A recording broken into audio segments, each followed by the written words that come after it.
Hi everyone, this is Alistair Rain. I want to make it clear to my viewers that I love our military. I'm also a dual citizen of Canada and the United States, and I love both of my countries as one.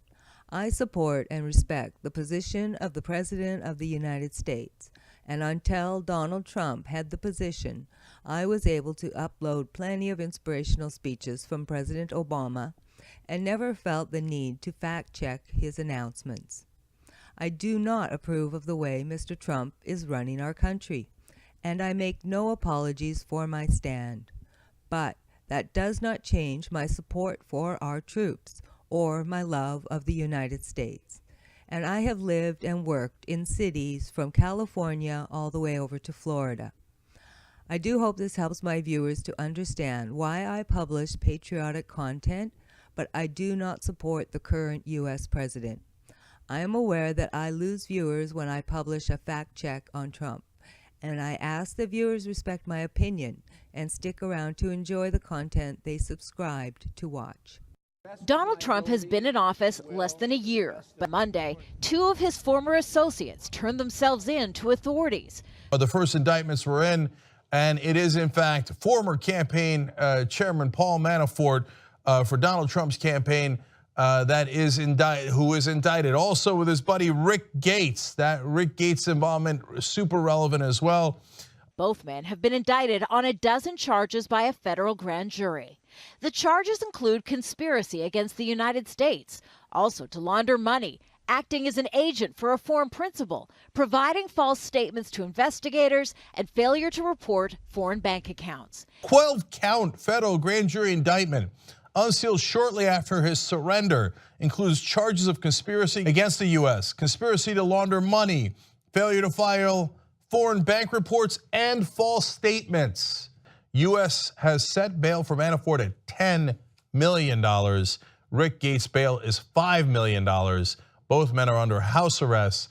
Both pled not guilty. And it might be that they're waiting to see if they're going to get pardoned. If Donald Trump pardons them, he should be immediately impeached. And you will know that he is definitely guilty. I want to give you a quote from Donald Trump. He says, "I've always found Paul Manafort to be a very decent man. He's like a lot of other people, probably makes consultant fees from all over the place. Who knows? I don't know. But I thought it was pretty tough to wake him up. Perhaps his family was there." Now, this is when the FBI had raided Manafort's house and gotten some valuable evidence from there. And Trump thought it was a tough thing to do, but he was signaling to Manafort, "Don't worry, I think you're a very decent man." And I mean, his work for the Russians, the pro-Russian Ukrainian government, I wouldn't know anything about that. Okay, well, in order to hide Ukraine payments from the United States authorities from approximately 2006 through at least 2016, Manafort and Gates laundered the money through scores of United States and foreign corporations, partnerships, and bank accounts. So that brings us to Rick Gates. Who in the world is Rick Gates? You probably haven't heard much about him until today. Well, he was a protege and junior partner of Manafort. The partnership between the two began almost 30 years ago when Gates interned at Manafort's old firm and has continued on ever since until recently. Manafort gets caught with his hand in the cookie jar. He has to leave Trump's campaign in August, and then Steve Bannon takes over. As opposed to Manafort, who was forced out of the Trump campaign in August of 2016, Gates remained inside Trump world in an official capacity all the way till April 2017. So not only was he part of the campaign, he was part of the transition team, and then yes, part of the White House. So very much connected to Donald Trump administration as well as campaign. How did the president respond to this news about two people who did work for his campaign? Or was he disappointed that Paul Manafort received this news today that he was being charged on these 12 counts? He responded the same way the rest of us in the White House have, and that's without a lot of reaction because it doesn't have anything to do with us. It is specifically about the campaign. It has nothing to do with the activities of the campaign. It has to do with his failure to tell the truth. That doesn't have anything to do with the campaign or the campaign's activities. Don't let anyone tell you that Paul Manafort was not an important part of the Trump campaign. He ran the campaign. He ran it during the Republican National Convention. He ran it for months before that. Manafort ran Trump's presidential campaign from June 2016 until his resignation in August of that year, after reports surfaced about his past lobbying work for pro-Russian Ukrainian oligarchs. He was actually informally with the campaign as an advisor starting in March. He took over as the lead in the campaign in June. And then once we found out about the oligarchs publicly, what he'd been hiding, he was out in August, but then obviously it has had ramifications all the way to today. Now today, Papadopoulos also, we find out, has pled guilty and is turning evidence against some of the folks in the Trump campaign. On March 31, according to the affidavit by Mr. Papadopoulos, he attended a foreign policy meeting. The president was there. He said that he talked about how that Russia wanted to talk to the president. What did the president think when he said he wanted to arrange a meeting between Trump and Putin? And how did other people in the campaign react to that? I'm not sure that the president recalls specific details of the meeting. Again, it was a brief meeting that took place quite some time ago. It was the one time that group ever met. And beyond that, I really don't have anything to add. Regarding the plea agreement with George Papadopoulos, you've indicated the president did not remember that March 31st meeting, the photograph, right? No, I didn't say he didn't remember the meeting. I said he didn't remember those comments from Did he remember anything about that meeting, his interactions with Papadopoulos, given that he's talked about his great memory? I don't believe that he went into detail about the meeting itself. He remembers it taking place, but we didn't go into anything beyond that or any specifics. And specifically did not remember the Russia comment? Did you remember Papadopoulos' presence? Did they have interaction? Not that I'm aware of. Just so we have the terminology straight, when you say George Papadopoulos had no official capacity, what do you mean by that? I mean, he was a volunteer on the campaign and a volunteer member of an advisory council that met one time. So his activities were entirely of his invention. No one asked him to do any of these things. Is that what you're telling the American public? I'm telling you that he was a volunteer member of an advisory council that literally met one time. What I ask is, now there are two episodes in which people associated with the campaign at a rather high level, at least in one instance, and George Papadopoulos is a member of a foreign policy or military advisory committee, sought dirt on Hillary Clinton from people representing themselves as either linked to or associated with the Russian government. Is that just a coincidence? The only interaction I'm aware of that deals with this individual was him reaching out and being repeatedly denied. So that's all I can tell you is he asked to do things, he was basically pushed back or not responded to in any way.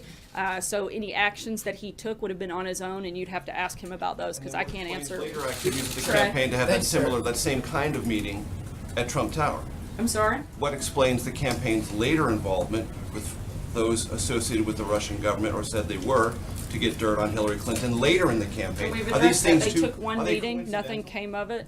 No, I don't believe so. That does not indicate a pattern of trying to obtain that information from A that pattern government. of getting information about your opponent? No. How can you describe Mr. Papadopoulos as having a limited role when there's a photograph of Mr. Papadopoulos sitting at a table with The then president candidate has Trump thousands at a of national photographs security with meeting. millions of people, so. He was also cited by then candidate Trump in a meeting with the Washington Post as to who his top foreign policy advisors are.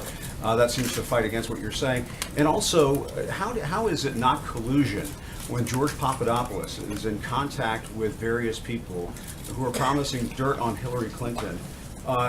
A series of events that closely mirrors what occurred with the president's own son. This individual Being in was contact on with a. Russians in pursuit of information that was damaging about the Clintons. How is all of that not collusion? Today's announcement has nothing to do with the president, has nothing to do with the president's campaign or campaign activity. We are now talking about two of the most senior members of the campaign at a very pivotal time, through and including the RNC last year, who are now under federal indictment.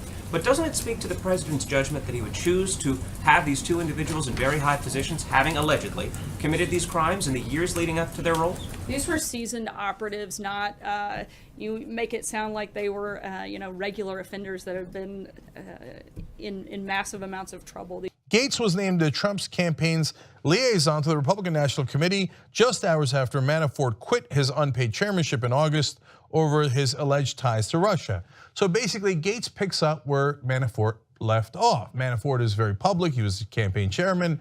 Everybody knows him. Not a lot of people know Rick Gates, so he just steps in and starts going exactly where Manafort was already headed. So Where was that? Let's find out. Gates, who also worked with the same Russian oligarch who reportedly paid Manafort $10 million to promote Russian interests, led the outside group America First Policies to push Trump's agenda until he was pushed out in March. Some say March, some say April of this year. So he stayed on for a long time.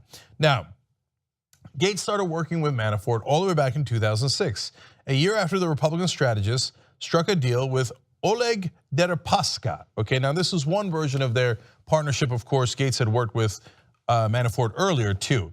Now, Deripaska is an aluminum magnate and a Vladimir Putin ally. Gates also worked with Deripaska, who has been denied entry to the US over his alleged ties to organized crime, to support a private equity fund started by Manafort's firm and quote, democracy building and party building in Ukraine.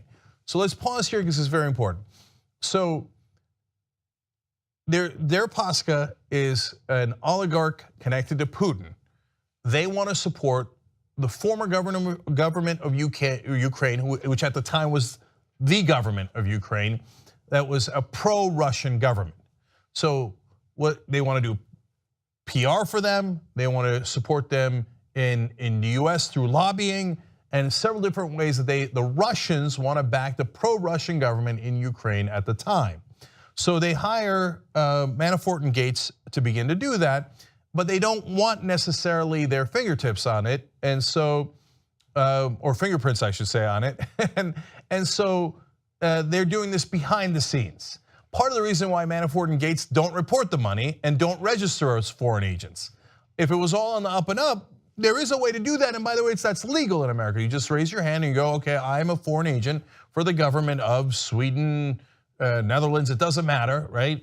And I'm doing some lobbying work for them or I'm doing other work for them. But they did not raise their hand. They did it in the cover of darkness. And there was a good reason for that because they were getting a ton of money funneled to them. And apparently Manafort, if you believe the special counsel, also was not paying taxes on it, which is another issue, okay? So, but there was this twist in this story, and I had reported this many months ago when we found out the work that they were doing for the oligarch. At some point they had a split with the oligarch, and then the oligarch wanted to chase them down throughout the world, and these guys stopped returning his calls because they had done some deal. It was about a $19 million deal where Manafort and Gates, apparently based on their pattern, decided, well, why not rip these guys off too, and just didn't do anything that they had promised they were gonna do, underhanded or otherwise. They just didn't do the work. Now, crossing Russian oligarchs is not a smart strategy. Now we have the answer, and the answer is incredibly important. So let me give you some of the details on that. The firm had pitched Deripaska on a $200 million private equity partnership focused on Russia and Ukraine.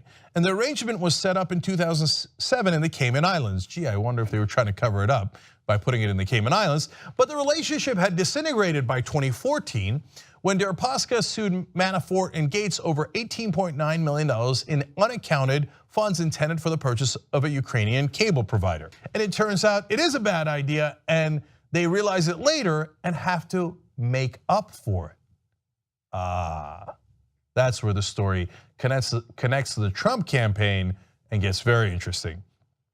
A new trove of emails released earlier this month showed Manafort, who did not take a salary from the campaign, hoped to use his position with the Trump campaign to, quote, get whole with Deripaska. In other words, he owed the Russians money, and so did Gates. And they said, hey, don't worry. I'm on the Trump team now, and Trump will do you guys favors, and then we'll call it even. Now, whether Trump knew about that and was part of that deal is super relevant for the point of Trump and the rest of this investigation. But Manafort and Gates are in a world of trouble because now we see exactly what their motivation was. If they laundered the money as is charged, they're going to be in enormous trouble for that. And you've got motive, you've got intent, you've got some serious jail time here. No evidence Manafort, who left in late August due to his ties to a pro-Russian political party in Ukraine, ever met with Deripaska during the campaign, but he did meet August 2nd with former business associate Konstantin Kilimnik in New York to discuss, quote, unpaid bills and, quote, current news.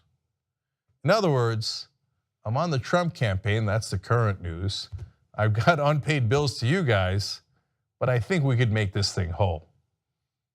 But doesn't it speak to the president's judgment that he would choose to have these two individuals in very high positions, having allegedly committed these crimes in the years leading up to their roles? These were seasoned operatives, not, you make it sound like they were, regular offenders that have been in massive amounts of trouble. A campaign supervisor told him, I would encourage you to make the trip to Russia if feasible. How does that not constitute the campaign encouraging him to make contact with the I'm not aware of that conversation, so I can't speak to that. Sir, at the end of the day, is there any concern at all from this administration, again, trying to drill down on what was asked earlier, that two people who worked for the president are now under indictment? One has pleaded guilty, and he promised to hire only the best people. Is this an example of the best people to hire? Look, again, this goes back to these were activities that took place outside of the scope of the campaign. I can't comment on anything they did. But are these the best people to hire? Look, the president hired Paul Manafort to handle the delegate process, which he did, and he was dismissed not too long after that. To just follow up on the point of hiring the best people, the top people, he said, does this not at the very least raise questions about President Trump's vetting process and judgment when it comes to bringing on these people? I don't believe so. I think I've answered that quite a few times today. If it turns out they're the ones that colluded with the Russians in order to try to make up for their own problems and their own debts to the oligarchs, well, then they should go to prison for a long time, and it shouldn't necessarily touch anyone else. The problem is they're not the only ones. There was, of course, also George Papadopoulos, who we found out had actually been arrested months ago, but and is now cooperating with the special counsel Robert Mueller.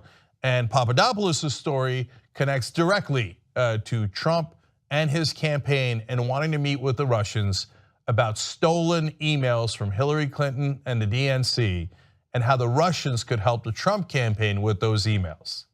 So that is another portion of this story, a very important one, and that directly ties to the Trump campaign. Now, Manafort's a campaign chairman, so it directly ties to the campaign as well. But whether Trump knows about this, Papadopoulos might know, and he's now talking to the feds.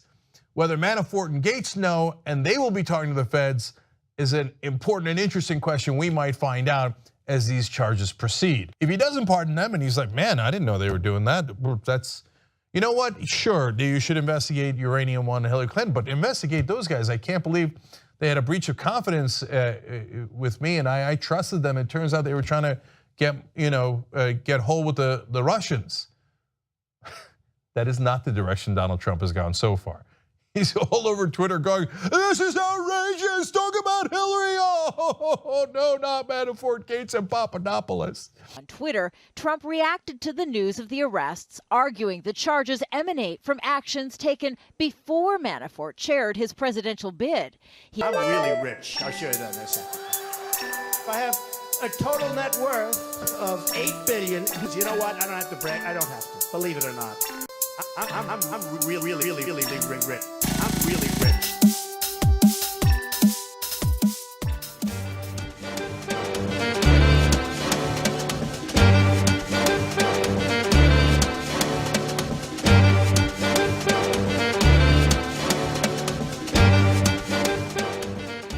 Ladies and gentlemen, we got him. Down goes Manafort. Today's announcement has nothing to do with the president, has nothing to do with the president's campaign or campaign activity. He had a gigantic role in this.